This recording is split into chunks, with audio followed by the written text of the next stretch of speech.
Hare Krishna, everyone. This is acyuta-bhava. Today is Bhakti Wednesday, and so I've got a special rewind episode prepared for you guys.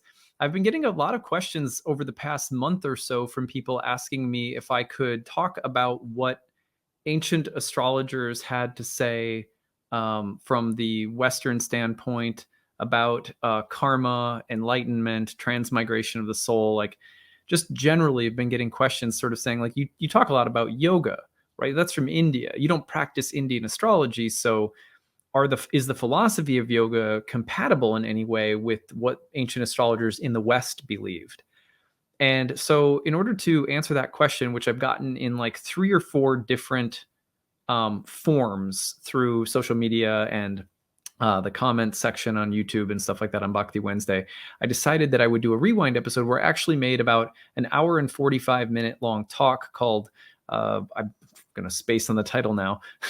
The talk is on karma, enlightenment, and the beliefs of ancient astrologers. So I hope that you will enjoy this today and get something out of it. It's a little like I feel like normally I would give you like a 20-minute episode, but I feel like it's a really big question to ask about the, comparative religious and theological, cosmological beliefs of like, yoga philosophy and early Western mystics that practiced astrology. So because it's such a huge topic, I feel like, this is a perfect time to rewind. Now, I did a ton of research that went into this episode, so I think that you'll find that it goes really deep, and the answers should be pretty good without being, like someone who has a PhD in these topics. I think you'll get something good out of it. So that's what I have got for today, and I hope you enjoyed this rewind episode. Hare Krishna. Hi, everybody. This is Elenbaas from Nightlight Astrology, and I'm sitting down to record a talk that I've called Karma, Enlightenment, and the Role of Eastern Philosophy in Western Astrology. It's kind of a mouthful. The reason that I'm posting this talk to my YouTube channel is that I recently gave this talk at the Northwest Regional Astrology Conference, and a lot of people couldn't attend that talk live. And so I've decided to make a video recording so that people who couldn't attend can hear that talk. A lot of people expressed interest in it, and so I want to make good on the promise to deliver this talk to everybody. There's a lot to be said about this topic. I want to give you a little background before I dive in. About a year ago, when I proposed some of the topics that I would normally you propose maybe a group of topics for a conference that you might be speaking at as an astrologer. You submit a variety of topics. And if they're chosen, or if you're chosen, then some of your talks may fit in better within the scope of all of the rest of the topics being presented at the conference. So one of the topics that I proposed to present was, at the time, I was really interested to find out whether or not many of the spiritual concepts that are very common in the East, Jainism, Buddhism, yoga philosophy, and other Eastern philosophies, had any counterparts in Western metaphysics and mysticism around the dawn of astrology. The reason for my curiosity is that I've been a longtime student of yoga philosophy and the yogic tradition. My wife and I have been owning a yoga studio for almost a decade, and I've been interested in astrology for that same amount of time. I've been a professional astrologer for almost the same amount of time, a little longer. And many of my own spiritual beliefs are deeply rooted in the philosophy of the Yoga Sutras, the Puranas, the Vedas, etc. But I consider myself something of a spiritual mutt, I guess. I also have a Christian background. I spent a lot of time with, working with Amazonian shamanism. I wrote a book about it. So because I have this varied background, sometimes I'm not always sure where everything is coming from. Do you know what I mean? And I think we all deal with this. We don't know exactly which concept, which idea, which belief, which principle comes from where. If everyone, I think we sometimes mistakenly believe, well, everyone sort of believed the same thing. All mystics sort of believe the same thing. And of course, there is a lot of unity among the beliefs of ancient mystics all around the world, but there's also some key differences. So I went into this originally wanting to find basically what were the underlying, most commonly held, or likely to have been the most commonly held beliefs among the first horoscopic astrologers, those people who cast birth charts in the way that we know them today, with 12 houses and the planets and the signs and so forth. Like, what did they believe? What were their spiritual or religious outlook? What was their outlook on life or the cosmos? And we have hints of this strewn throughout the Hellenistic source texts and beyond. But astrology has taken a pathway through many different cultures and religious traditions over many, many centuries. And so it's also not, we can't say that astrology really belongs to just any one religious or spiritual group. So I was just challenged by this topic of trying to figure out, what of the Eastern concepts that form some of the foundational faith statements of my life would have been embraced by Western astrologers. Would they have been embraced at all? So that's kind of where all of this began. I wasn't prepared for what would come out of this, which is basically over the concept of an entire year of diving into this conversation. What I found was that the title of the talk very well could have changed to something like the beliefs of ancient astrologers. Just could have been just as simple as that. Because rather than being some kind of particular comparison between the East and the West, it really turned out to be an exploration of astrology's metaphysical and spiritual roots in general in both the East and the West. So that's the background. Now, again, one of the things that I think that a lot of people who study astrology struggle with is if you're brand new to astrology, and I get this all the time as an astrologer, maybe at dinner with some friends or with a group of people somewhere or family, people find out that I'm a full-time astrologer. And if they're not immediately dismissive or rude or pretend like I don't, like I don't exist, or like they just want to avoid the topic of talking about my job, and they show some genuine interest, then I usually get this question: so what do astrologers believe? Are they religious? Are they spiritual? What are their beliefs? So this talk is also to try to help you and all of my students, which I'll be giving this talk to as a part of their bonus material in one of their classroom folders. What is this? What do astrologers believe? Can we form any faith statements that can we form any faith statements as astrologers that it is likely that our ancient ancestors shared? Now, before I dive into this, what came out of this talk was basically a series of faith statements clarifying my own beliefs as an astrologer. And so I hope that this will be useful for those of you out there who are also looking for some foundational faith statements, which I believe is important in terms of just helping us create a more structured and grounded practice. If we know what we're doing, as astrologers, technically, that's one thing, but to also know why we're doing it philosophically or spiritually, something I'm very passionate about. So hopefully this will help you form your own faith statements, and you're welcome to, I think the faith statements that I've tried to pull from all this research that I've done in the past year, I'm hoping that they can be used by others. At the same time, I don't want to present this in any way as the final word on what ancient astrologers believed. This is speculative. This is speculative based on what was popular at the time that astrology came out and the beliefs that most likely would have informed early astrologers on some level. But that's also not to say that astrology can or should only be practiced in one way. We know that many people practice astrology and get something of value out of it who are not religious or spiritual necessarily at all. Now, I don't think that's a good idea, but I wouldn't tell someone that they couldn't practice astrology, right? So I also don't want this to come across as the attempt to dogmatize astrology. This is a talk that hopefully is useful for those people who are admittedly spiritual and looking for some foundational faith statements for their interest or practice in astrology. So, and for other people, this will hopefully just be interesting historically, because there's so many interesting points that came up during this research that I think anyone could find useful.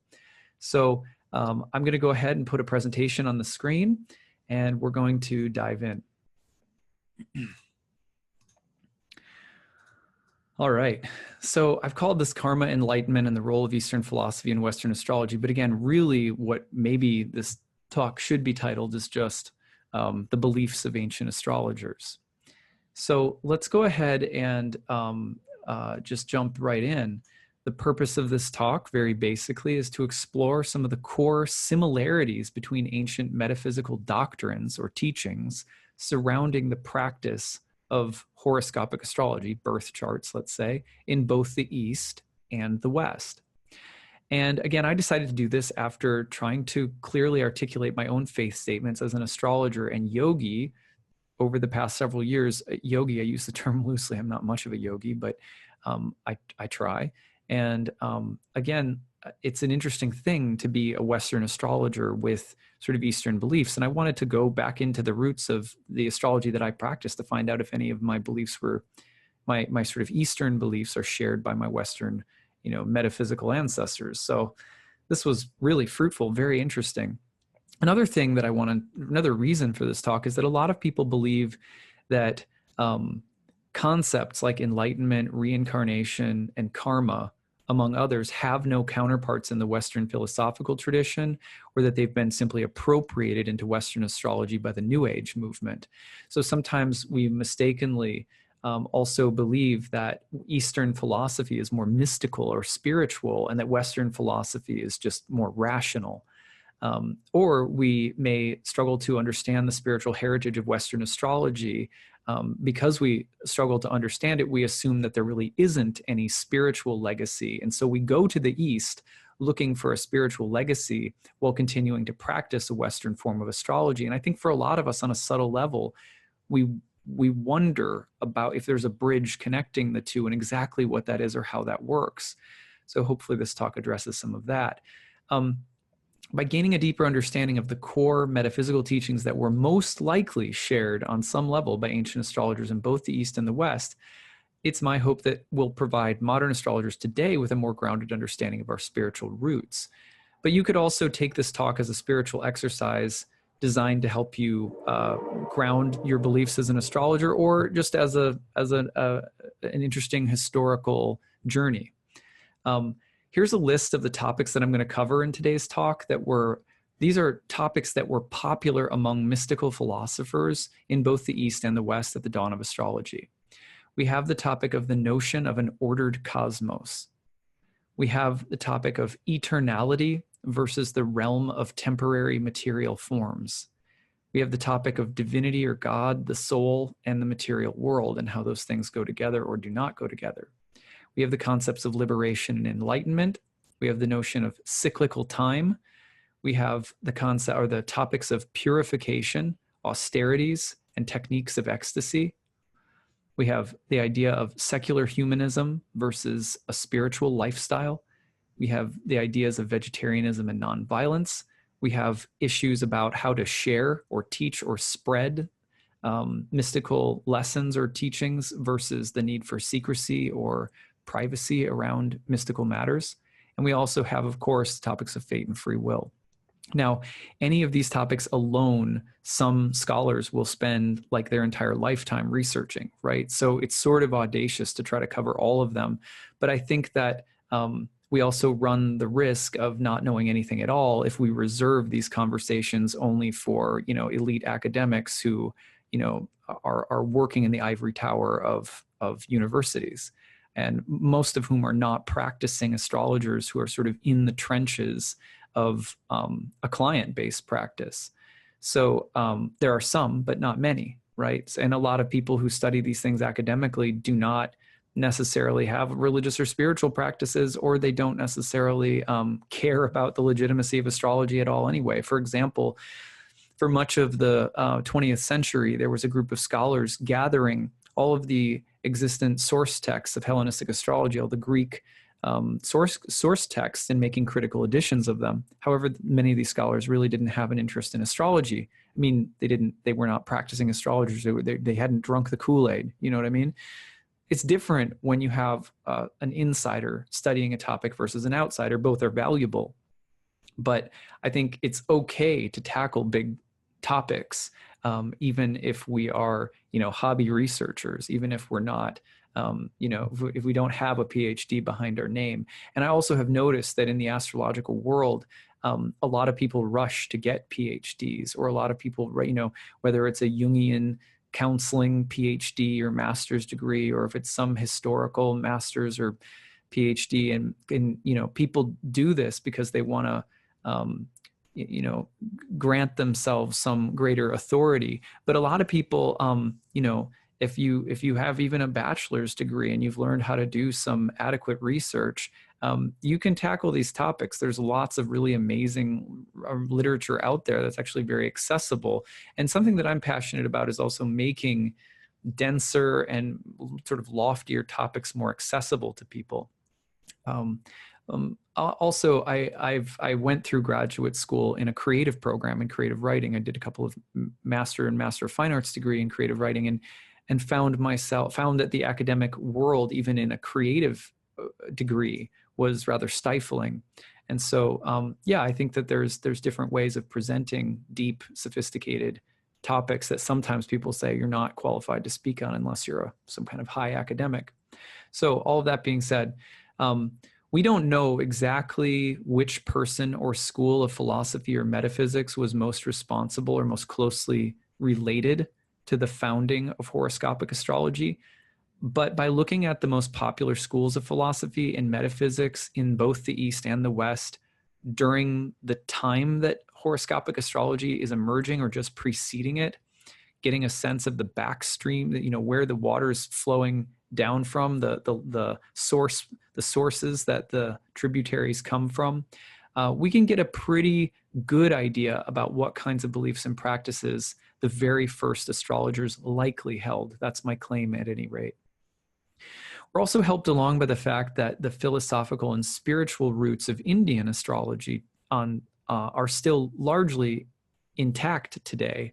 They've changed and morphed as well, but when we understand what they believed and practiced and how they hold astrology, and knowing that there's this intimate relationship between the astrology that Indian practitioners use and the astrology that we still use in the West, we can also get a lot of hints about what metaphysical and philosophical beliefs our Western ancestors likely held. That's kind of something that's handy. Now, at any rate, we're going to start with some, there's a bunch of topics on this list, so we'll just kind of go through them one at a time. Now, the first one is this notion of an ordered cosmos. So this is something that probably is, again, a likely core belief that ancient astrologers in both the East and the West had. This is the most basic, I think. For the Greeks, for example, the concept of harmonia, you have to excuse me, I'm going to have to reference my notes because there's so much information. The concept of harmonia was pervasive as early as the last millennium BCE. That's the last 1,000 years BCE, which is well in advance of the dawn of Hellenistic astrology, the popularization of this idea of harmonia. Now, Hesiod mentions this as early as 700 BCE in his Theogony, and Heraclitus, who's a pre-Socratic philosopher, who is around between 535 and 475 BCE, talks about harmonia as an eternal cosmological principle whereby opposites in the material world are joined together in proper relationship with each other. So we all know that opposites, seem to conflict with one another. But here's one of the pre-Socratic philosophers, that is one of the philosophers that comes prior to Socrates, who is making a claim that there is this principle that governs the cosmos that makes sense out of seemingly opposed categories of being, like dark and light or good and evil. And Heraclitus also famously connected character with fate, by the way. He said man's character is his fate. So here you see the connection to an ordered cosmos, and also the idea that our character is somehow intimately linked to our destiny. That's all of that is also connected to this idea of harmonia, an ordered, meaningful cosmos. Similarly, the Pythagoreans, a popular school of philosophers, roughly 570 to 495 BCE, also thought of harmonia as a force that was governing the orderly fitting together of sound. And the good of the human soul consisted in grasping and assimilating to that order. This is where we get, for example, sort of the music of the spheres, that reality, the cosmos, is sort of inherently musical and ordered, and that we need to attune ourselves to it. So this is the idea of an ordered cosmos that you're seeing the Pythagoreans hold. And similarly, we see Plato and many other Greek philosophers envisioning a cosmos that's ordered and harmonious, even despite the appearance of things that look like they might contradict that idea, that are chaotic or that are disorderly or that are evil or dark, that they ultimately they have a place in a harmonious cosmos. And for almost all Greek philosophers, the order of the cosmos was also put together through the building blocks of elements, right? Of basic elements like fire, earth, air, water, ether. Now, similarly, in the East, even earlier in some ways, for Indian philosophers as early as the Rig Veda, which is the oldest spiritual text on the planet. The Vedas, of course, are the ancient classic spiritual texts or scriptures of India. Rig Veda dates between, some put it as old as 1500 BC, some even older, some 1200 BCE. But this is into the, another 1,000 years back in this, within the second millennium BCE. And there's a concept in the Rig Veda called Rita, R-T-A, and it's used to denote almost the exact same idea as harmonia. In fact, the Rig Veda contains over 400 instances of the noun Rita, as well as its adjective form. As an adjective, Rita means ordered, right, righteous, efficient, true, and as an adverb, rightly or correctly or properly or strongly, and it also means a fixed order, determination, or judgment. So it has connotations of justice, of order, of efficiency, of correctness, and it also is used in the context of sacred matters, like in sacred customs or rituals or ceremonies, to denote a kind of divine law or order that keeps the ceremony in place. And it's also associated with the image of a wheel in the sky, a path, a seat, a river, and the wheel of the heavens.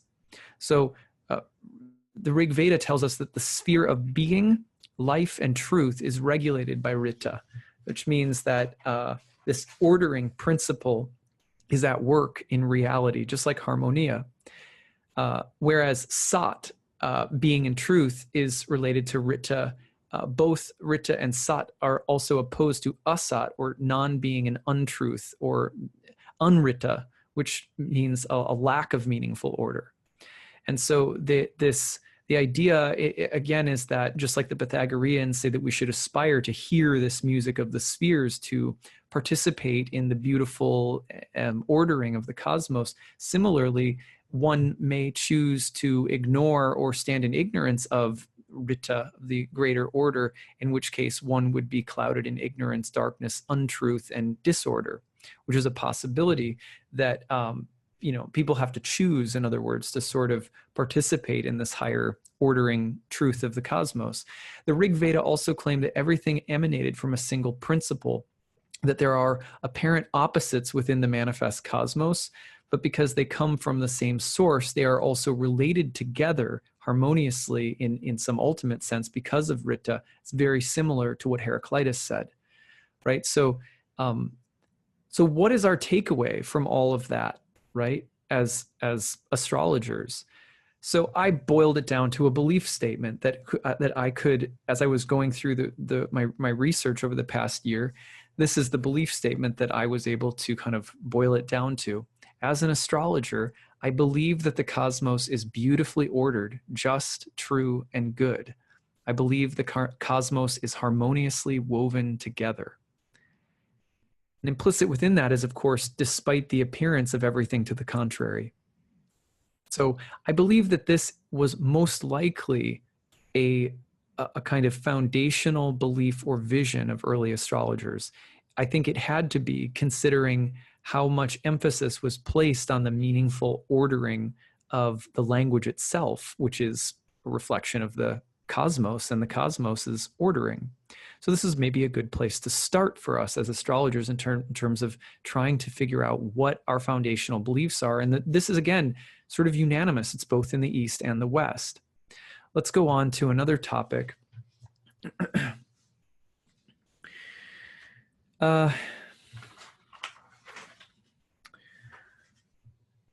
There's another topic that we could call sort of I've labeled eternality versus the realm of temporary forms. Now, this is a little heady, so bear with me. As early as the 16th century BCE, that's going way back, Egypt began embracing the idea of a transcendental source, or a singular, all-encompassing Godhead, Amun-Re, who included everything, who was everything, but also simultaneously transcended everything. Similarly, in Mesopotamian mythology and theology, the notion of a single anthropomorphic and transcendent being that both is the cosmos, but it is also in some ways transcendent to the cosmos, becomes popular by as early as 2000 BCE, really old. In the Rig Veda, the universe is described as a giant, this is now over to India, the universe is described as a giant body, the body of God or divinity, which is both immanent, it is everything, and yet it's also beyond everything. In Greece, the Orphics, between the 5th and 6th century BCE, Thales between 624 and 545, Anaximander 540 BC, Anaximenes 586 to 526 BCE, Heraclitus 535 to 475, Pythagoras 570 to 495, Xenophanes 570 to 475, and Parmenides 540 to 480 BC. Right? Just I'm not doing that to be annoying. I'm doing it just to give you such a wide gap of time. Plato 428 to 348 BCE. All of those philosophers dealt with the idea of a transcendental divinity, sometimes referred to as the One. And then in contrast, all of these philosophers were asking about how this One ends up becoming many. If everything is the body of this God, right, then how is it that, you and I, the trees, the plants, the stars, everything appears different or separate? So how do you reconcile the idea of a oneness with a manyness, right? So this problem starts to emerge. And again, if you look, the sequence that I just went through, preceding this question was the belief that, widespread belief that divinity was, that the cosmos itself was God, the body of God, something like that, that God was also beyond in some way. And so then you have this question of the relationship between the sort of body of God and the source that lies beyond the body. Or you have the question about how it is that the body of God is one and yet contains many, right? So philosophers started dealing with that, and that's that big list I just went through, just one after another. We read their names to you again. I won't kill you with the dates again, but we have the Orphics, we have the Pythagoreans, we have Thales, Anaximander, Anaximenes, Heraclitus, Xenophanes, Parmenides, Plato, and the list really could go on. I'm just giving you a brief summary, who are all dealing with this, what becomes known as the problem of the one versus the many, or that which is eternal also versus that which is temporal and fleeting. So this is the basic way that the problem is broken down. We notice that we believe that there's sort of one divinity, but we notice there's lots of differences, distinctions, and we don't feel like we're all just a part of something that's one or whole. The material world, these ancient philosophers noted, is governed by impermanence, flux, and change. Whereas the material world is also full of diversity. So you have the material world is in flux, it's always moving, it's always changing, it demonstrates impermanence. And the material world is also full of lots of diversity.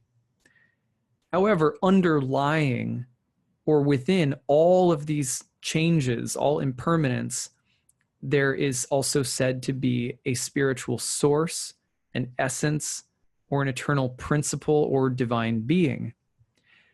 And all of these philosophers ended up saying that it's very important to remember and stay in constant contact with the source or ground of being, rather than getting lost in all of the multiplicity, which, if we are purely identified with it, will somehow cause us to forget or live in ignorance of our connection to the source of which we are all a part. So this is something that all ancient astrologers basically observed as a fundamental philosophical challenge, that there is this universal or cosmic sense of oneness and divinity, some essence of sameness, some spark of spirit that we all share in. And yet the material world is always fluctuating. There's always change. Nothing lasts. It's filled with lots of different forms. And we tend to forget that we all are a part of a spiritual source, or we forget that we are, we're going to get into this in a little bit, but we forget that we're souls, right? And so this is a problem.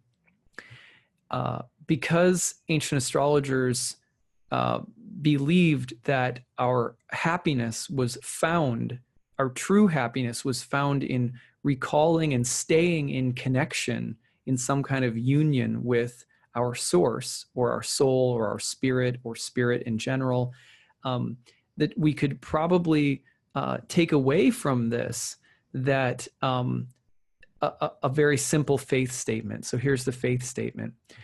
As an astrologer, I believe in the one and the many, in a world of flux, impermanence, time, and change, as well as eternality, timelessness, and changeless being.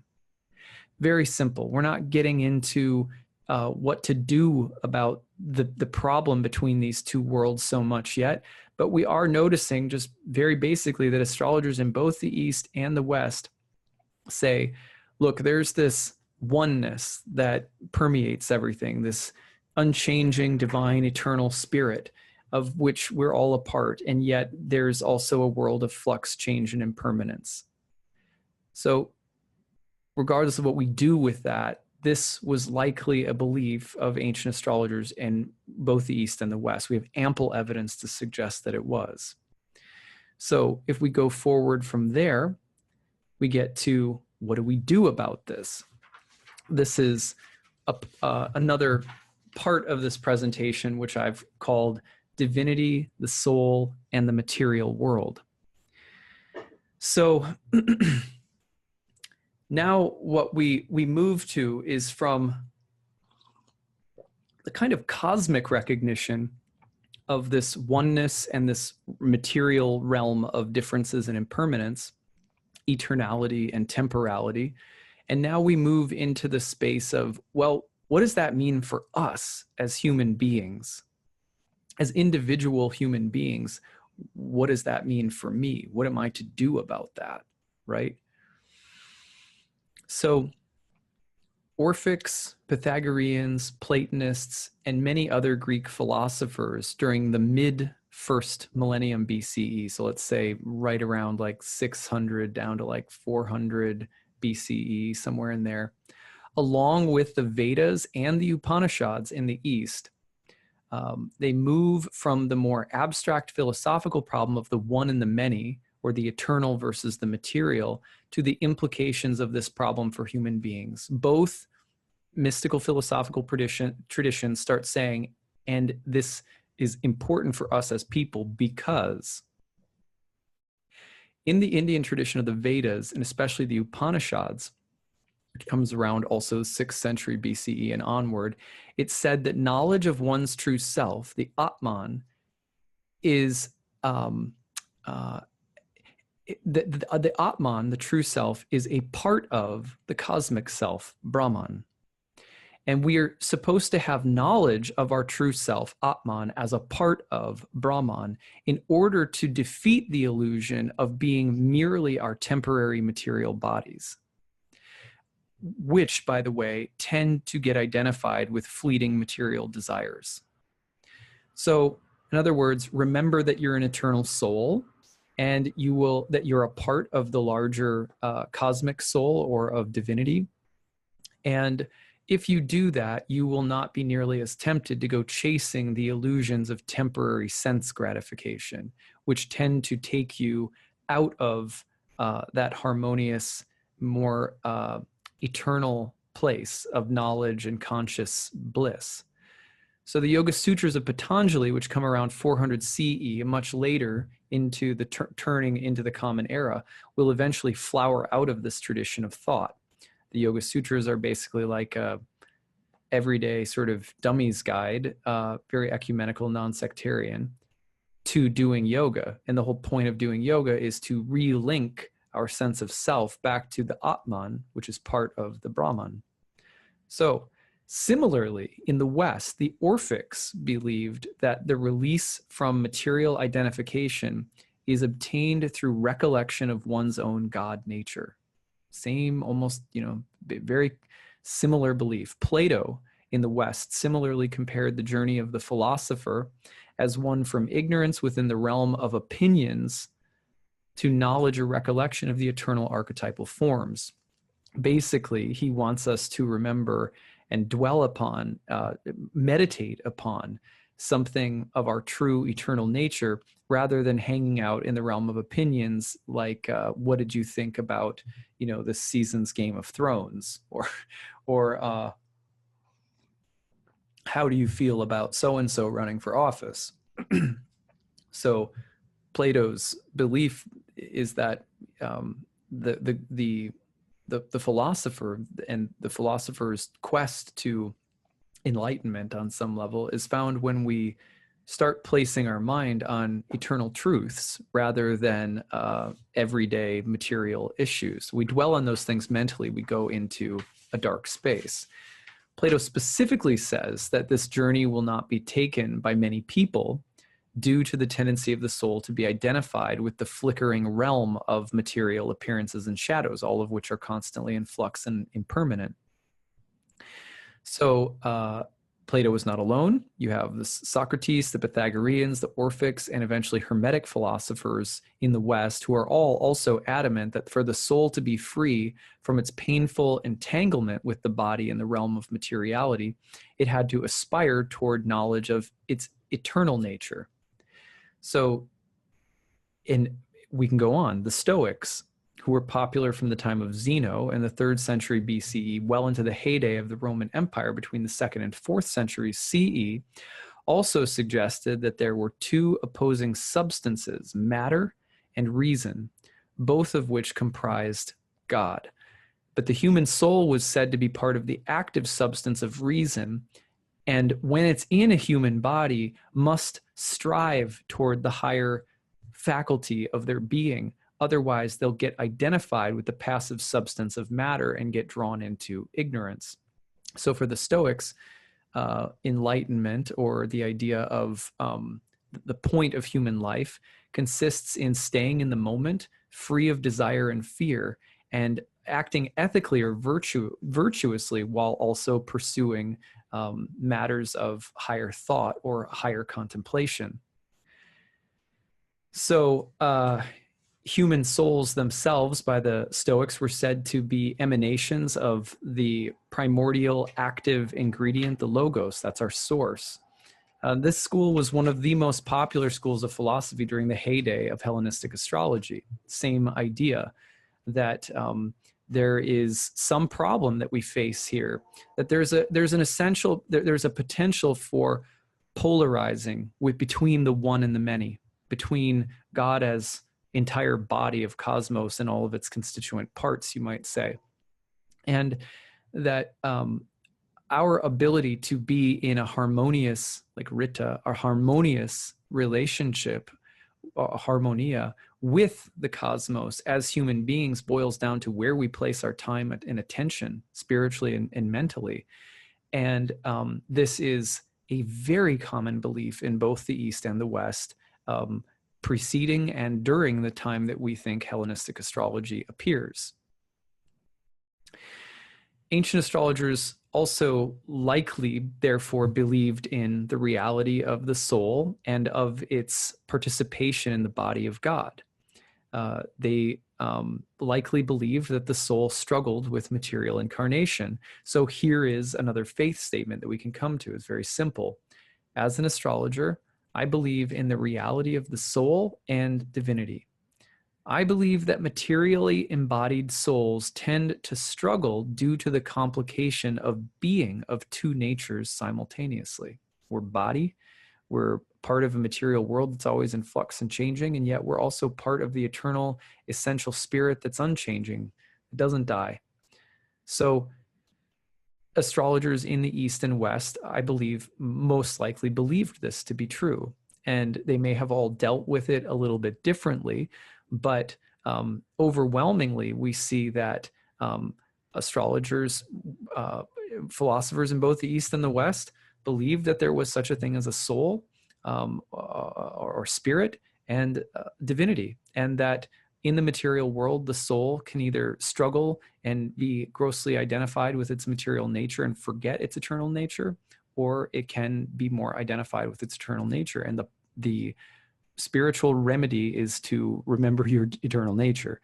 So that's something that was likely shared in both the East and the West. Let's talk about reincarnation and karma, another popular topic. Now, accompanying the need for higher knowledge or knowledge of our divine self and its relationship, Atman to Brahman, or little soul self to big soul or God, was the belief in both the East and the West that the soul was transmigrating from one form to the next, experiencing the fruits of previous actions or desires from one body to the next. There were common to both Indian and Greek philosophy were three concepts. The process of reincarnation, called samsara in the East or metempsychosis in the West. Moral and psychological laws governing the process of reincarnation or transmigration, called karma or catharsis, and the goal of escape from the repeated cycle of birth and death, called moksha in the East or lucis in the West. Plato suggested in the West that the process of catharsis or purification through successive reincarnations changes the soul that is becoming better by placing it into a better incarnation. Now, that does not mean that we have some cookie cutter notion of what a better incarnation looks like. It only means that as you grow and start to enlighten up, so to speak, you find more suitable karmic situations for the continued progress of your spiritual body, if that makes sense. This is Plato in the West. Similarly, the Chandogya Upanishad, written between the 8th and 6th century BCE, similarly says, those whose conduct here has been good will quickly attain a good birth. In the Phaedo, which is one of Plato's more esoteric texts, Plato says, those who have cultivated gluttony or selfishness or drunkenness are likely to assume the form of donkeys or other perverse animals, while those who have preferred a life of lawlessness and violence become wolves and hawks. The Chandogya Upanishad also says those who have lived wickedly may be reborn as dogs or hogs. Similarly, the Orphics said that rebirth was dreaded and that escape from the sorrowful, weary wheel was the goal of life. So we know that philosophers and mystics in both the East and the West, largely by the time of Hellenistic astrology, would have been very open to, if not widely acceptant of, the theory of not just the soul and its relationship to divinity, but the transmigration of the soul, which we see reflected in Buddhism, Jainism, in yoga philosophy, and in various esoteric schools in the West as well. Cicero, who was around at the very last century BCE, 106 to 43, he once said that the doctrine of reincarnation was introduced into Greece by Pherecydes of Syros, who Porphyry also said had the ability to remember his past incarnations. According to Apollodorus, Pherecydes could have lived around 550 BCE, so maybe a little bit older. This may date Pherecydes to the time when Greek and Indians were fluidly connected by means of the Persian occupation of Babylon.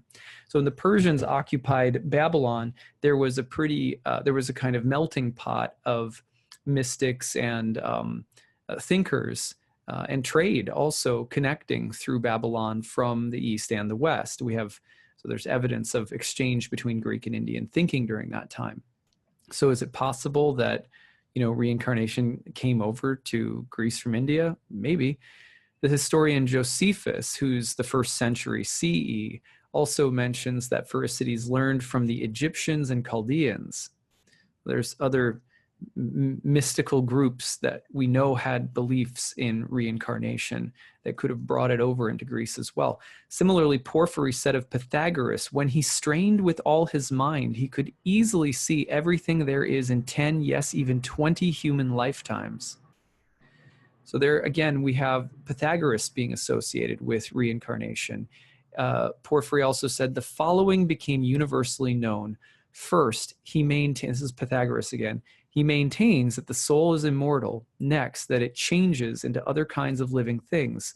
Also, that events recur in certain cycles and that nothing is ever absolutely new. And finally, that all living things should be regarded as akin. Pythagoras seems to have been the first to bring these beliefs into Greece. So there's some disagreement about how these beliefs come into Greece, but they come. And they seem to be widely accepted by some of the people that were likely very instrumental in the foundational philosophy of horoscopic astrology. Plato, Pythagoras, the Orphics, the list goes on. And we know, of course, in the East that reincarnation or transmigration of the soul is widely accepted, obviously. Now, the Pythagoreans and Orphics were also closely related on the topic of reincarnation, and both seem to be linked to the later dated Hermetic texts as well. So there's a connection between Pythagoreans, Orphics, and Hermetic philosophers, all of whom discuss transmigration of the soul. Hermetic philosophers directly talk about astrology and claim that astrology actually comes from Hermes, which is actually what many of our Hellenistic source texts tell us as well. As Plato said of the Orphics say that the body, soma, is the tomb, sema, of the soul. As if it were dead in its present existence or buried alive. The followers of Orpheus hold that the soul is undergoing punishment for some reason or other and has this husk around it like a prison to keep it from running away. Might be a little bit more punitive than we're comfortable with, but you get the idea. This is a common belief in the West. It's not just something that belongs in India. Heraclitus also says, immortals are mortals, mortals immortal. Each lives the death of the other and dies the other's life. This is a kind of a riddle, or like a Zen koan in some ways, but it's a way of saying that the soul goes through deaths insofar as it takes place in a body, and the body gets to experience eternal life insofar as it's animated by an eternal soul. Heraclitus has also been compared to the great Taoist Lao Tzu, and has also been credited along with Socrates as being the major influences of Zeno, who was the founder of Stoicism. So, trace that line back, right? You have, therefore, what you have is Stoicism, again, one of the most popular philosophies during the Roman Empire that a lot of astrologers seem to have held. Stoicism has a direct route back to this kind of thinking about transmigration of the soul, or about the, almost like what we would say now, energy cannot be created or destroyed, only displaced. This kind of thinking is pervasive in the East and the West, and flows down all the way into things like Stoicism, which we know almost for a fact was popular among early astrologers. While Stoicism is very undefined when it comes to a personal afterlife or personal reincarnation, as is Buddhism, by the way, the human soul is said to be part of the eternal substance of God, and in this sense is always being recycled into one form or another. And the point is to try and go with the flow, right, rather than fight against it, even though they may not have a belief in some kind of personal continuity from one lifetime to the next. Now, again, Heraclitus and Lao Tzu were also possibly contemporaries. Their thinking seems to have really influenced Stoicism, and but the idea of the cycle of the substance, the divine or eternal substance, changing forms constantly is still very much a part of their beliefs. Now, personal reincarnation and eventual release from the cycle of rebirth and death is one of the most obvious elements of the Vedic and Upanishadic and Puranic traditions in India, which span, millennia. So reincarnation is also a part of Buddhism, which begins between the 6th and 4th centuries. But then you go back over to the West, Parmenides, who was said to have been a Pythagorean, also believed in reincarnation. There was Simplicus once wrote of Parmenides that he was talking about, Parmenides wrote extensively about Ananke, necessity, like Saturn. And he wrote this in reference to Parmenides' philosophy. She sends souls at one time from the visible to the unseen and another time back again. So there's the idea of reincarnation in reference to Parmenides. Very interestingly, when he talks about sending them to the dark and back to the light again, darkness in Parmenidean philosophy means the earth, whereas light would mean a spiritual realm or a more spiritual substance of some kind. Very interesting. So a lot of information, but what's the takeaway? Well, here's a simple belief statement that I think we can take away from all of this. As an astrologer, I believe in the transmigration of the soul, of karma, or the shaping of individual births according to the soul's nature, its desires, and its past actions. In collection, if you take all of that together, what you see very commonly in both the East and the West is the belief that we are spiritual beings, that despite our material impermanent forms, that the spirit part of us doesn't die and is continually recycling. And there's also a clear belief in the idea that what governs the recycling process is the attachments, the material attachments of the soul, the fears, desires, aversions, and the character or personality of the soul, you might say, that keeps putting us in new bodies in different kinds of lifetimes and experiences. So we are transmigrating. And that the goal was to get off from that wheel, which we're going to talk about next. So this, again, just trying to boil it down to a basic faith statement. What did ancient astrologers likely believe? Well, in both the East and the West, it appears that they believed in some version of the transmigration of the soul, whether it was a personal soul or just spiritual energy constantly recycling. In either case, everyone seems to have agreed that as you're moving through these cycles, the gateway to happiness comes in not being caught up in the impermanent fluctuations. Again, just a repeated theme throughout. And also that what shapes our destiny, our fate, our circumstances, to some extent, our birth chart, is the character of the soul, its past actions, and its personality, which put it in a body with a certain kind of psychology, with certain kinds of predispositions, with certain kinds of things that will come as a matter of our fated contracts in life, etc. So a simple faith statement that we can take away. I'll read it again. As an astrologer, I believe in the transmigration of the soul, of karma, the shaping of the soul of individual births according to the soul's nature, its desires, and its past actions. Now, what about liberation or enlightenment? Here we are at the big. Now, what do we do about all of this? How do we actually get out of here, or how do we get out of the cycle of samsara? Well, the Vedas, Upanishads, and eventually the Puranas in India all emphasize various techniques necessary for removing oneself from the wheel of rebirth. Some of these releases are envisioned as personal, and some are impersonal. Some are dual, and some are what we might call non-dual. For example, in the Brihadaranyaka Upanishad, I hope I'm saying that correctly, 700 BCE, it says, "Whoever thus knows I am Brahman becomes this all. Even the gods cannot prevent his becoming thus, for he becomes their self."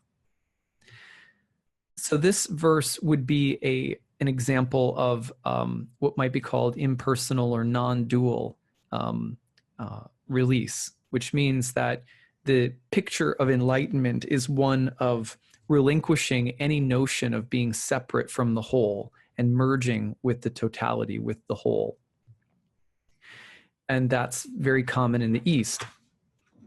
Excuse me. However, in the East, it's also very common. You see this mentioned in the Bhagavad Gita and in many of in Vaishnavism, in the Bhakti tradition.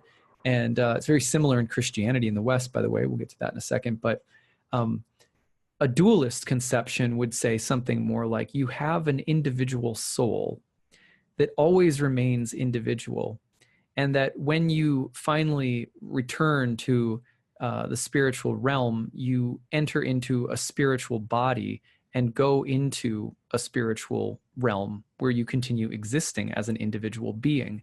However, now you are in a spiritual realm that is intimately yoked with divinity. So the dualist perception is one that always retains the autonomy, agency, and individuality of the soul. And release is not thought of as losing a separate identity. It's thought of your separate identity leaving the material world and returning to a spiritual world. In which case the spiritual world is filled with divine leela or play or divine relationships. You know, people sing and dance and do all sorts of things that we do here, except for there's the experience of impermanence, you know, and the experience of suffering between the opposites is reconciled in that place. That's how it's talked about. Now, Buddhists will talk, on the other hand, about something entirely different. It's not dual, it's not non-dual. It's cessation of consciousness itself. When you blow out or extinguish consciousness itself, because consciousness is always consciousness of something. So it always implies a dichotomy. So when you go beyond consciousness, in a sense, you go beyond the personal soul, the personal God, the oneness, the many. You go beyond all these dichotomies and into something that really sort of can't be spoken about. Taoists and Stoics both discuss something like enlightenment, but it involves being identified with the flow of eternal, the eternal spiritual energy, which you can very well do through similar practices, which we'll talk about in a little while. Or you can remain in ignorance and sort of, you know, try to swim upstream against a river that's too strong for you, you know. There's not necessarily a personal form of reincarnation or necessarily a personal God or afterlife. In that sense, it's sort of like the Tao is just flowing always, and you're a part of it. So you're either, you know, you're either one with it and flowing with it or not. And sort of Stoics and Taoists have a sort of similar view on that. It's not necessarily that you're, you know, when you die, it's not like there's a lot of talk in these traditions about, you know, the next body that your personal soul takes, right? So at any rate, Plato in the Phaedrus presents a detailed account of the soul's liberation. He describes matter, material world, as a contamination into which some souls have fallen through an undefined primal accident or misadventure. Like there's a saying in Buddhism, when you have an arrow in your leg, you know, just it's more important to take it out and to tend, you know, mend or heal the wound than it is to go searching for who shot you. So similarly, many of these mystical traditions, when it comes to how did the soul come to be in a body, you know, in the first place, there's different there's lots of different stories that are told. Sometimes there's a fall, like the Garden of Eden, right? There's some sort of coming out of alignment with the Tao, or coming out of alignment with our essential nature, but it's never really pinned down anywhere, and it remains a very mysterious part of most of these mystical traditions. So Plato's describing the soul as having come into contact with the material world through some primal accident or misadventure. The destinies of the souls which have fallen is to struggle to regain the state of godhood in which the soul dwells pure and uncontaminated. This is done for Plato in large part through the path of seeking higher truth and wisdom, which exists through contemplation of eternal archetypal forms. Astrology in this sense is also, as students of astrology, it's not just about what's going to happen to us, it's also about contemplating archetypal forms. And by seeing them in the world, we start to enter into the transcendental reality. We shift our consciousness. So that's very similar to what we see in the East. The Orphics also describe a personal afterlife process that the soul would undergo when it died, which could lead to liberation from material bondage if successfully passed. Pythagoreans envisioned purification of the soul through the study of higher forms, such as numbers in particular, and geometric forms, and even music and musical theory. The Egyptian Book of the Dead has a chapter entitled "The Chapter of Not Dying a Second Time," and discusses the process of reincarnation. And liberation is said to happen in that book by means of the soul using a ladder to climb to heaven after death, rather than being reborn again. So again, it's widespread. These are just a few of the philosophical and spiritual traditions of the day that would have embraced a process of liberation and enlightenment from material entanglement. So what's the faith statement that I've taken away from this piece of my research over the past year? And these notes that I'm just rifling through for you guys, I mean, it took a really long time for me to study all of this. So I hope it's doing something good for you. As an astrologer, here's the faith statement: I believe in the possibility of the liberation or enlightenment of the soul from its delusions, ignorance, or material entanglements. Just a very basic general faith statement. I believe that it's possible that the soul can be free from material entanglements that are unhealthy, from delusion, from ignorance, from selfishness, etc. So what about a next category that is also really important, which is, this is something really interesting philosophically that you see in both the East and the West, that astrologers seem to have embraced as well. This is the notion of cyclical time. In this case, you have many Greek and Indian thinkers, again, around the dawn of Hellenistic astrology, holding a belief that time is like a circle rather than a straight line. Let's go through it. Empedocles, 494 to 434 BCE, was highly influenced by the Pythagoreans and proposed a system of cyclical time based on quaternity in relation to the four elements.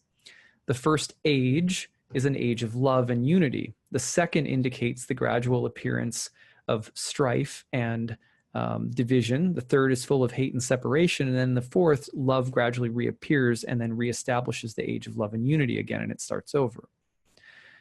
So that's Empedocles right around the dawn of horoscopic astrology. But right around the same time, and prior to that, Hindu, Jain, and Buddhist traditions all closely mirror the exact same cycle, very similar at least. There's a very similar cycle outlined in the Buddhist Abhidharmakosha. Another similar cycle is presented in the Hindu Manava Dharma Shastra, and the Jains also held a similar view about cyclical time and different ages that usually start, you have a golden age that kind of devolves into a dark age and then cycles back again. The similar circular view of time was espoused by Hesiod, Pythagoras, Anaximander, Anaximenes, Heraclitus, Diogenes of Apollonia, Xenophanes, and Plato, all major philosophical influences of the day. The Stoics would later also take up a cyclical or circular view of time. The Orphics took a cyclical view of time. And All of these philosophers had ways, by the way, of measuring the length of each age of the cosmos and each part of each cycle. And they weren't all the same. They're all numerological in nature and very interesting. The cyclical notion of time in various guises has also appeared in other places in the world, like the Mayan calendar and other places too, in China, in the I Ching, and so forth. So we see it really all around the world. The oldest instance of cyclical time in India comes from the Rig Veda, where it was written, formed with, and this sounds like the zodiac, by the way, formed with 12 spokes, by length of time awakened, rolls round the heaven this wheel of enduring order. Herein established, joins in pairs together, 700 suns and 20 stand. Now, 720 is the number of days and nights in a solar year. That's 360 times 2. So there it is, right? I was at a conference in India listening to Indian astrologers speak, and one Indian astrologer said, you know, if you don't believe that there was already an astrological paradigm in India prior to the advent of astrology, you know, just read the Rig Veda, and he quoted that line. But cyclical time. And this is what the heavens show us. This is why our clocks are, you know, the old clock is the face of a circle, round and round. And our experience of the sky and the planets rotating in the heavens, they move in cycles of circles. Cyclical time challenges us to imagine that this material world is eternally moving in repetitive circles. It's eternally changing and impermanent without beginning or end, and therefore it's not the place to find ultimate materially based solutions, happiness, or redemption. Let me put it like this. This is very simple. As you age in any career, I'm guessing, I'm noticing this in my own, you think to yourself, if I just get through this, this, and this, then I'm going to have a lot of free time. You know, then I'll be liberated. But then more work just comes. You know what I mean? More stuff just piles up. Similarly, ancient mystics believed that insofar as you are searching for happily ever after in this material world, you won't find it. Because all happiness in this material world is only temporary insofar as it's purely material. So the question becomes, how do we find spiritual happiness, or how do we transfer or transform matter into spirit? Because there is some capacity for the material world to be used or experienced in a spiritual way. You really don't find any, I mean, there are some, but predominantly you don't find people saying, oh yeah, the material world is just this absolutely unredeemable place. There's nothing good here. It's not like that. You find it as there's a choice. Either this becomes a place, a playground for your spiritual development, or it becomes a sort of prison. So we see this in the image of a cosmos that is constantly circling and cycling without end. There's a physicist named Neil Turok, if I remember correctly, and he wrote a book called Endless Universe. So there are actually physicists now seriously proposing that there really is no original start of the material universe. There is no end to it either. And when people really think about that, you know, that what we're in, that what we are a part of has always been and will always be. And yet, the same physicists are also saying that the universe goes through cycles of expansion and contraction endlessly. And that not only is there one universe, but unending numbers of universes that are constantly cycling. So that's very similar to what all ancient mystics believed as well. They sort of deduced, you could say, from the cycles of nature and the cycles of the heavens, an archetypal pattern that is at work in the material universe in general, that the nature of the material universe is it is itself eternal, but in its eternality, it's going through endless cycles. So you see Plato saying this, for example, when he says time, the circle, is the moving image of eternity. So it's like a sort of an image or a replicant, something that is a symbol of eternity. But so the material world that we live in, sort of like the moon, is reflective of our source, of our spiritual, eternal nature. But in order to see that eternal nature within the material universe, you notice it because you notice that the only thing that's unchanging is change itself. You know, the only thing that doesn't stop changing is the change. And that's the way that this realm is eternal. But insofar as we go looking to try and make this stop, make the motion stop, make the cycles of growth and death stop, we will be endlessly frustrated. Similarly, all material experiences have a beginning, a middle, and an end. So they're not going to be the source of happiness. When we start recognizing that they just keep going in loops, that's when we start recognizing eternality. So this notion of cyclical time was hugely important for ancient astrologers and mystics, both in the East and the West. All of the mystical philosophers that we've talked about today and the different traditions that come with them believed that we tend to get caught in the wheel of time, and that the study of astrology is certainly about the wheels of time. We see this all over ancient Hellenistic manuscripts. So what does that leave us with today? What's our faith statement?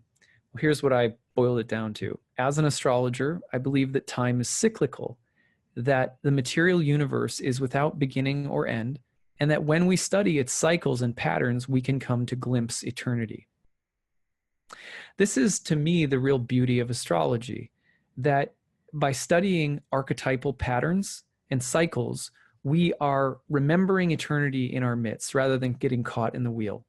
And we're remembering it through the archetypes, which remind us of higher forms that everything participates in that are undying and unchanging.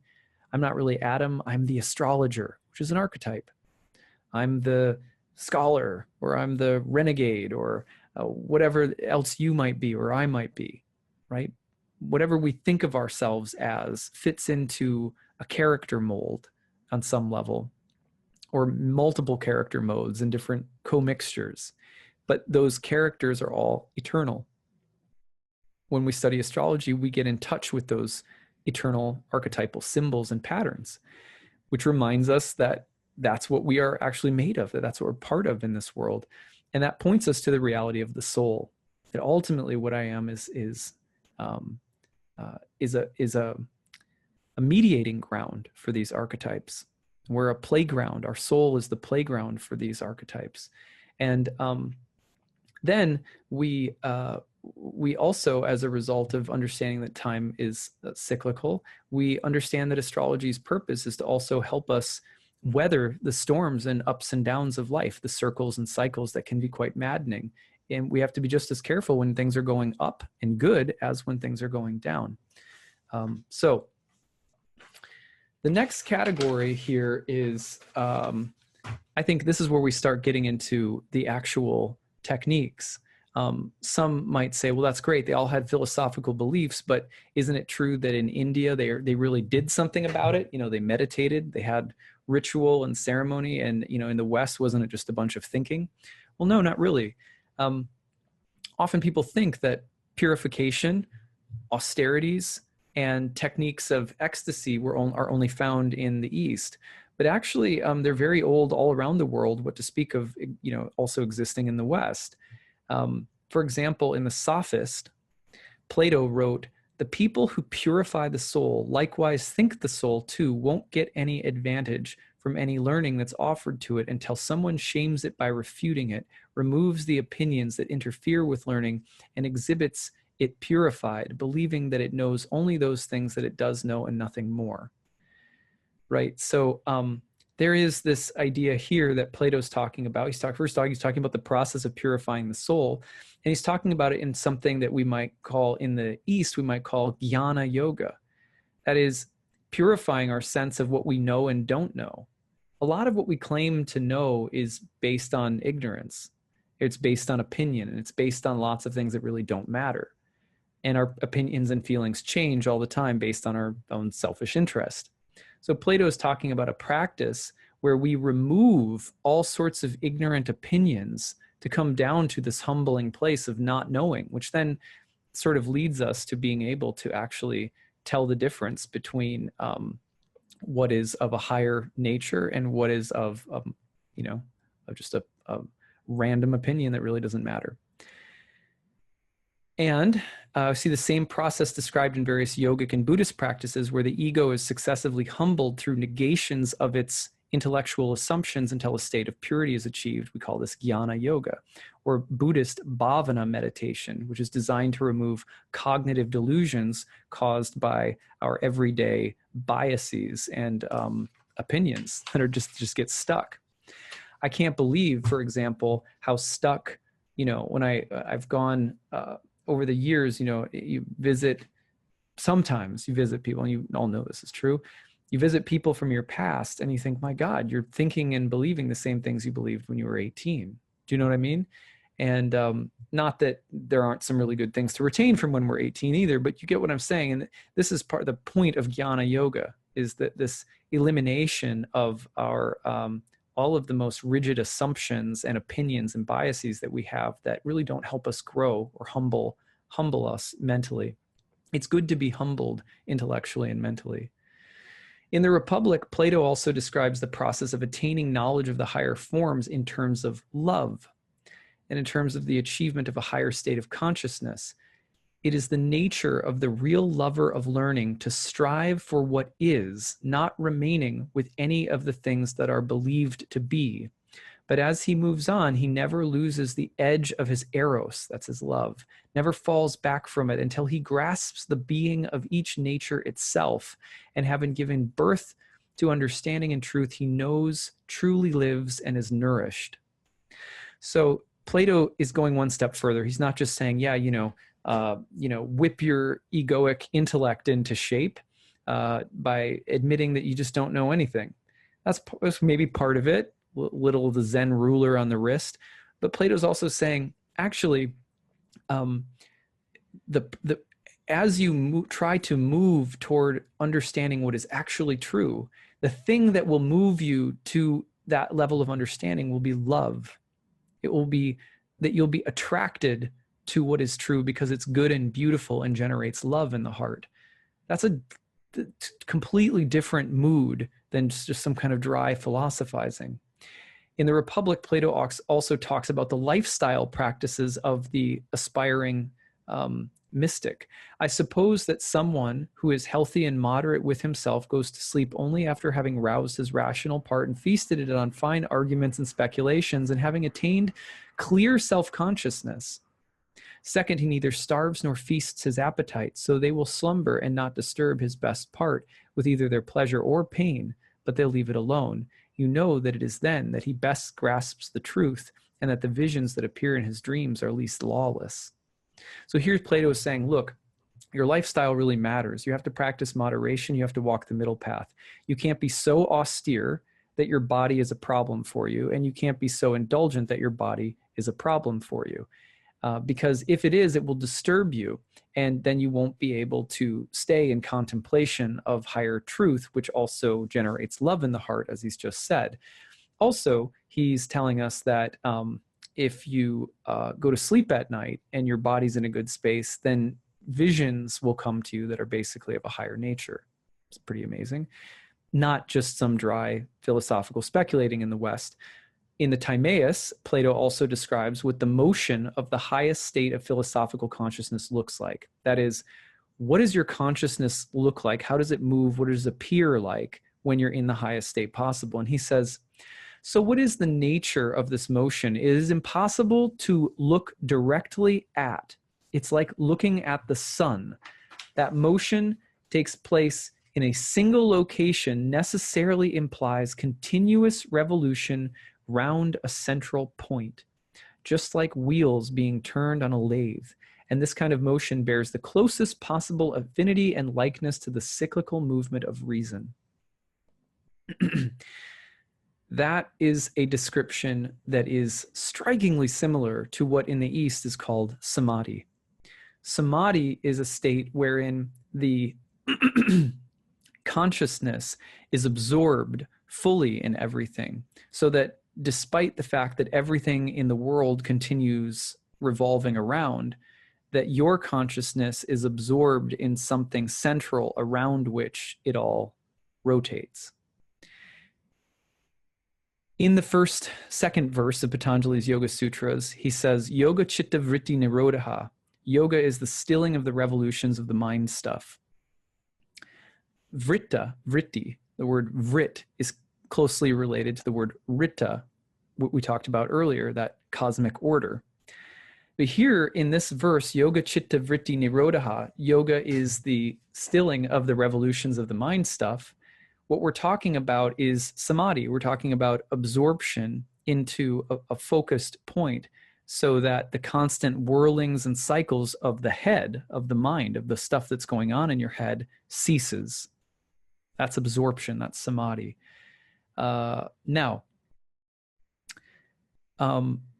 Interestingly, that word vritti, is also etymologically connected to some of the to the image of the rotations, the revolutions of the sky. That's why sometimes it's translated as revolutions, as in the revolutions of planets in the sky. And remember that ancient astrologers believed that the planets and their rotations in the sky were reflective of the material world and its constant fluctuations. So how do we move from getting caught up in the constant fluctuations to being the center around which they move?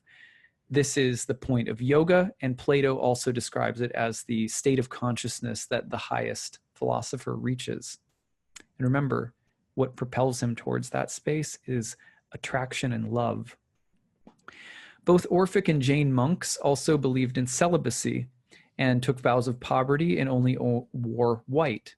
These are schools of philosophy that were around and popular and likely had influence over the earliest astrologers, the Orphics, Jains similarly in the East, similar with Buddhists with celibacy, and Christians throughout the history, and Jews, and lots of different branches of the religious traditions that practiced astrology early on embraced celibacy. And there's many similar standards in India, in the yogic tradition, of course, as well. There are also practices of self-starvation, self-immolation. Socrates willingly takes poison. So there is also this practice of austerity, of limiting something about the material body or material intake. For example, today in my own Bhakti practice, it's Ekadasi, which is a fasting day. So today I'm partially fasting for the day. This is a classic part of many spiritual paths, and likely ascetic practices or renunciate practices or austerities of some kind were embraced by the earliest astrologers. Why? Because we see pretty much every major mystical school of philosophy doing something like it. The Orphics were not only ascetic, but also sought an intoxication of enthusiasm, of union with God, and were closely related to the Dionysian mysteries. This likely involved music, dance, trance, and possibly entheogens. So even though lots of ancient mystical and philosophical traditions were very austere, they also had this desire to unite with God in ecstasy, which is kind of strange. It's weird that, for example, someone should sort of fast and reduce their connection to material things, but then also take psychedelics potentially, or get lost in ecstatic trance and dance and so forth. But is it any different today? How many people in the New Age world do you see going to trance dance parties while on a juice cleanse? Do you know what I mean? So the Hermetica around 200 CE and beyond, this is into the Roman Empire now, though possibly the Hermetic tradition is actually much older. If you haven't seen my series on the Hermetica, check it out. Hermetica discusses song, poetry, meditation, and contemplation as techniques of absorption. So how do you get absorbed into that samadhi? How does that happen? Well, it happens differently in different traditions, but poetry, meditation, philosophical contemplation, dance, music, renunciation, austerity. There's a lot of different things that people do to try and absorb themselves in that spiritual state of consciousness. The Pythagoreans have been called medical musicians, and Pythagoras himself was said to be able to put both animals and humans into a calming trance with his music. He's a musical theorist as well.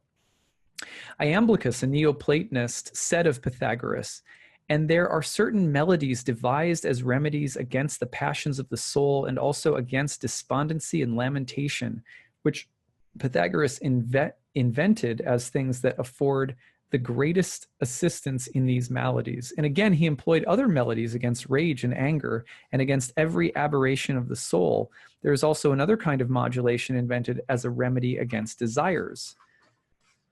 So for Pythagoras, the 7 Greek musical modes and the planets were likely a part of this. As Pliny said, Saturn moves in the Dorian mode and Jupiter in the Phrygian mode. So it's likely not only that ancient astrologers were both austere and interested in enlightenment and in techniques of ecstasy that were quite various, that there were many of them. It's also quite likely that, that the planets themselves were potential agents of remediation insofar as they were seen connected to things like music, and as they were seen and connected to medicine and, you know, plant the time to harvest or craft your herbal medicine, etc. So this is, it's not just reach enlightenment. It's not just sit down and meditate.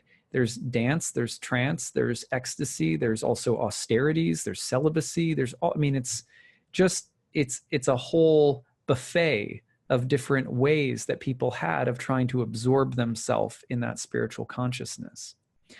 And we have early evidence, again, that the planets were seen as instrumental, no pun intended, in helping people to, you know, the planets themselves, a proper relationship dating back to Harmonia and Rita, a proper relationship with the harmony and music of the spheres could itself be the way in which one might absorb one's consciousness.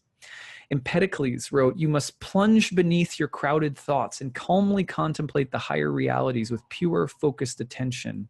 If you do this, a state of inspired serenity will remain with you throughout your life, shaping your character and benefiting you in so many ways. But if you direct your attention instead to the trivial things most people obsess about, the silly nonsense that dulls their minds, you'll just acquire more objects that you will only lose anyway." The Neoplatonist Plotinus in the 3rd century also wrote extensively about meditation and contemplative techniques. In Greek mythology, according to the great Greek geographer Pausanias, the original 3 muses of the Greeks were said to be Melete, Mneme, and Aeod, and they referred to disciplined study or contemplation or meditation, Melete, memory, and song or voice.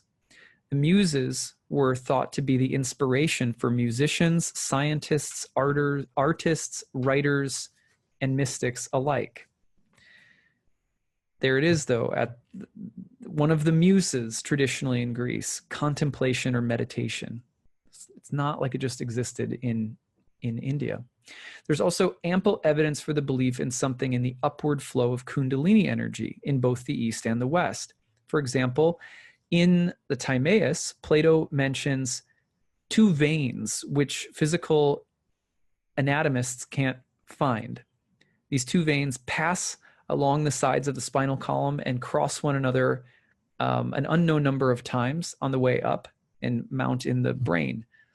Indian philosophers describe the Ida and Pingala channels in nearly the same terms.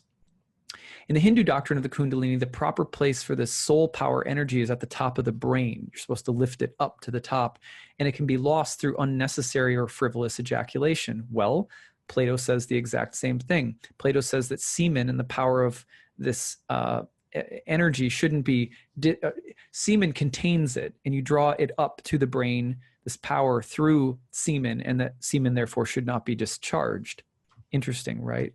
So the earliest evidence for the doctrine of Kundalini energy in India dates back to some of the earliest Upanishads, which is like 1000 BCE onward. The Chandogya Upanishad says, 101 are the arteries of the heart. One of them leads up to the crown of the head. Going upward through that, one becomes immortal.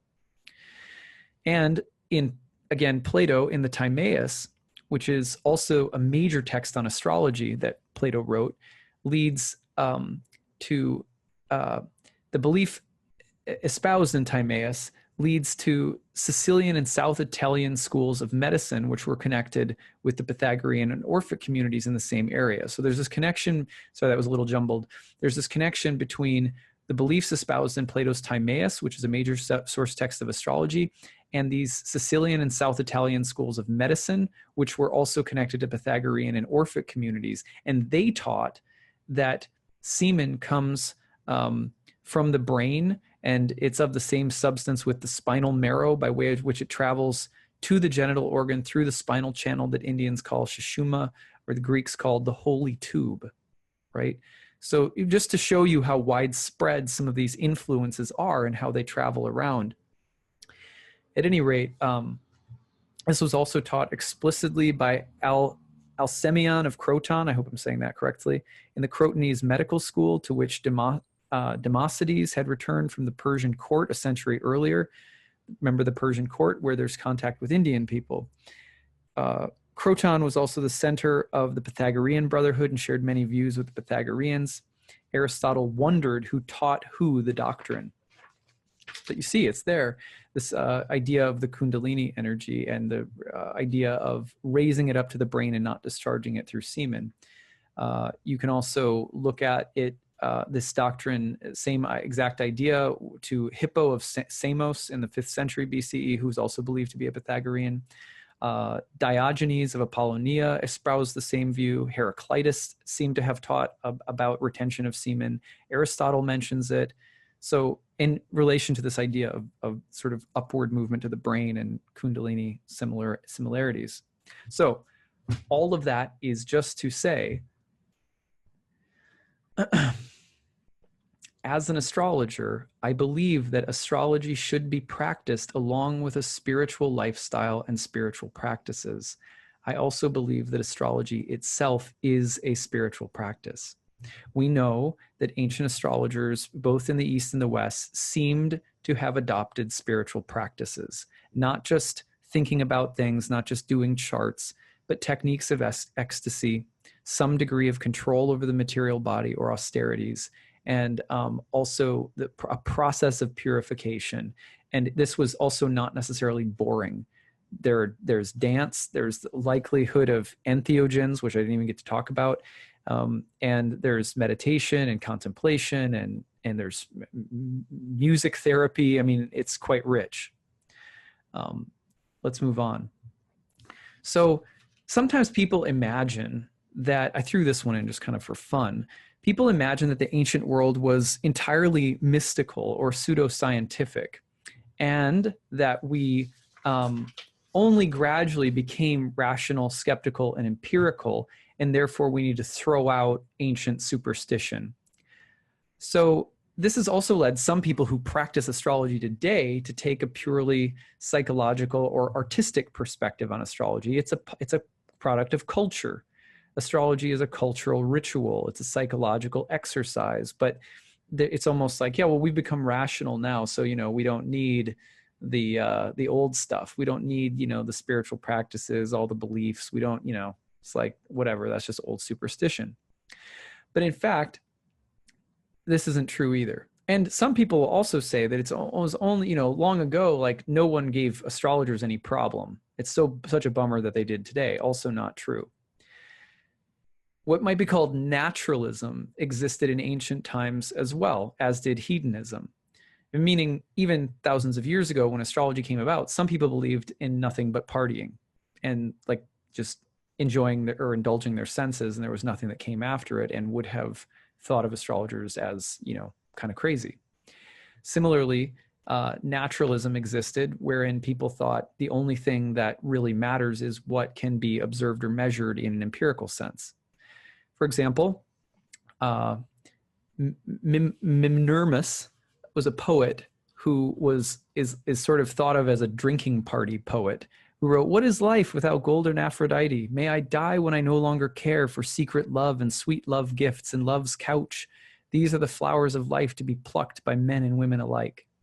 This is like a mood that is not uncommon in India as well. The Charvakas, an Indian school of materialists, said the enjoyment of heaven consists in partaking of sweet food here and enjoying the company of damsels of 16 years of age, and also in enjoying the pleasures that are derivable from the use of fine clothes, sweet scents, flower garlands, sandal, and other such things. Moksha, death. What is liberation? Yeah, you die someday. It was around back then, as it is today. So the challenges that we face sometimes as spiritual people, as spiritual astrologers in this day and age, was also around back then. Xenophanes was a skeptic who rejected the gods and tried to stay away from all explanations of reality that depart from the world of immediate sensation. That was around too. And there are many other examples of secular humanists around at the dawn of astrology who likely would have rejected the cosmology and metaphysics that were a part of our tradition. So even in ancient times, there were haters, skeptics, hedonists, and those who likely would not have believed in astrology's spiritual basis. If anything, they might have felt that astrology was entertaining or fun, or maybe even selfishly interested in their own fate. But just that same thing exists today. Now, as an astrologer, therefore, I believe that there has always been and will always be skeptics, haters, hedonists, and those who do not put their faith in divinity, the soul, transmigration of the soul, and the journey of enlightenment. However, I remain committed to my beliefs and spiritual practices. Something simple. I wrote that for myself. You may or may not agree. So a few other features of ancient thought that are very interesting. We see evidence of vegetarianism and nonviolence in both the East and the West. We see the importance of evangelizing doctrines, techniques, and mystical teachings, and the importance of trying to enlighten the masses or the ignorant public, as well as the fear of what the public may do to such evangelicals. Very similar back then as it is today. We also see something similar to missionaries in both the East and the West. Alexander the Great, for example, has been compared to a kind of cultural missionary. The Jains, Buddhists, and yogis all sent out missionaries, and Plato describes the duty of an enlightened philosopher as a kind of missionary worker, which he said could be dangerous due to the ignorance of the masses. We also see, however, at the same time, the importance of rituals that are secretive, secret teachings, secret meetings, secret learning, keeping things private, keeping the inner teachings safe. So some things are meant to be shared and spread, and others are more private. We see both initiation, learning, and the cultivation of knowledge as a private, secretive process, as well as something that should be shared with others. We see the same thing largely today. And finally, contrary to much popular belief, ancient astrologers in both the East and the West were not likely to have been predominantly fatalistic. While ancient philosophers and mystics in both the East and the West seem to have clearly believed in fate, karma, and the transmigration of the soul, as we've already talked about, they also believed that our choices are what determine or inform our fate. And we see this in both the East and the West across the board. Some groups and philosophers were far more deterministic than others, but there is no clear evidence that any early astrologers were 100% deterministic in their outlook. So what is fate and free will? A relationship. Just like you make choices in this material world, they have consequences. When you look at that from the standpoint of a transmigrating soul, a lot of what your birth chart is telling you about are the reactions of your karma that will occur in this lifetime. But it's also conceptualized in some ways as a field within which you are still moving and acting as a free agent, creating future karma, and hopefully trying to cultivate spiritual consciousness, which is sort of like pulling the plug out from the wall, so the blades of the fan, the cyclical fan of reincarnation, stop spinning. The power is taken out. It's going to keep going for a little while, but you're now in the process of leaving that wheel. This is also how astrologers in both the East and the West, I believe, would have looked at the process of enlightenment within the context of the way that we interact with what a birth chart is showing us. Now, there's also clear evidence that in both the East and the West, there were magical ceremonies, devices, and technologies that were sometimes recommended or used in order to counteract or remediate the effects of bad karma. However, it was controversial then as it is today. Zoisimos, for example, writes, Hermes condemns even the Magian science, saying that the spiritual man, one who has come to know himself, need not rectify anything through the use of magic, not even if it is considered a good thing, nor must he use force upon necessity, but rather allow necessity to work in accordance with her own nature and decree.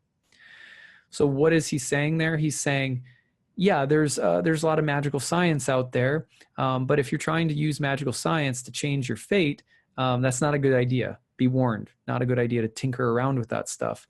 And then the other thing is, but at the same time, you don't want to try to get heavy-handed and try to force fate in some way. Just let it take its course. That's the idea. So I'm not saying that's what everyone believed or what you should believe, but it is evidence that during the dawn of astrology, the practices of magic in relation to astrology were used and also possibly quite controversial, as they are today, I think.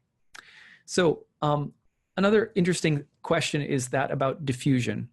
I'm only going to say one little thing about this. There are volumes that I discovered in the process of all of this research that have been written about the complex ways in which all of these metaphysical doctrines were shared or spread or diffused from one region or place to the next.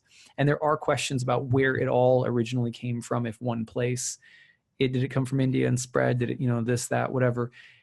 I didn't get into that because it was such a vast topic, and I didn't feel like trying to land at, who gets the credit.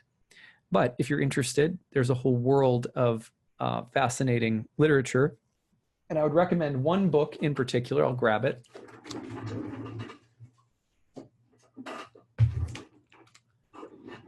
This book is a wonderful book. I'm going to stop my screen share for a second so I can show it to you. The Interactions of Ancient Astral Science. It's a really great scholarly read that traces out some of the ways in which astral science was shared and spread from one place to another. Very complicated. I mean, it's dense reading. It's not fun, light reading, but if you're interested in that. So let me go back to the screen share for a moment. So what have we accomplished in this survey? I want to try to summarize some of what I hope I've delivered in this talk. Given the popularity of all of the metaphysical ideas that we've explored in this talk, which were, again, very popular in the East and the West at the time that we see the first appearance of birth charts, which is within the last 500 years BCE, and given the most likely chains of transmission that led to the invention of astrology, it's possible, and I would say very likely, that the beliefs that we explored today and that I came through with on those belief statements were shared in practice to some extent by most of the early astrologers.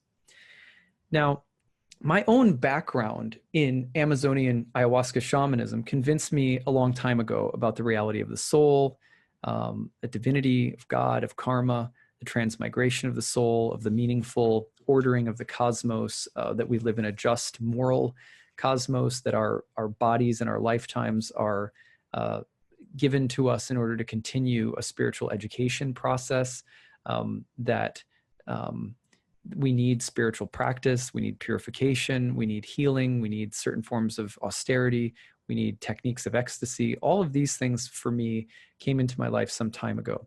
So this study for me wasn't like I was coming to these beliefs for the first time, but it was confirmation for me in doing this research over the past year that my astrological ancestors likely shared many of the same values and beliefs that I naturally came to through a lot of exploration in the realms of shamanism and yoga.